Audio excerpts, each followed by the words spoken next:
वडपे उड्डाणपुलावर म्हणजे अजून उड्डाणपुलाचं उद्घाटन झालेलं नाही, तरीसुद्धा ज्या गाड्या आहेत त्या तुम्ही पाहू शकता कशा आहेत जात आहेत.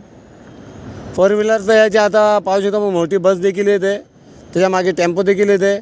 कुणीतरी तिथे जे बॅरिकेड्स लावले होते ते कदाचित हटवले गेले असतील, जो डिवायडर होते ते हटवले गेले असतील, त्यामुळे ही वाहतूक चालू झालेली आहे. अजून उद्घाटन झालेलं नाही ब्रिजचा, परंतु तरीसुद्धा गाड्या येतात. कर पाहू शकता किती मोठी बस गेले वडपे उड्डाणपुलावर, वडपे फ्लायओव्हरवर. हे पाहू शकता एवढा मोठा ट्रक देखील येते, लोडेड ट्रक, हेवी ट्रक. अजून कामे सुरू आहेत, हे पाहू शकता कामे सुरू आहेत. हे नाशिककडे जाणारी बाजू आहे, त्याचे कामे सुरू आहेत. आणि पाहू शकता इतका मोठा लोडेड ट्रक देखील आलेला आहे. उद्घाटन न होता अजून कुठल्याही प्रकारचे उद्घाटन झालेले नाही वडपे फ्लायओव्हरचे, आणि तरीसुद्धा वाहतूक सुरू झालेली आहे. म्हणजे आत्ता तरी नव्हती, मी 5 मिनटावर व्हिडिओ करत होतो तेव्हा नव्हती, वाहतूक जी आहे आत्ता आलेली आहे.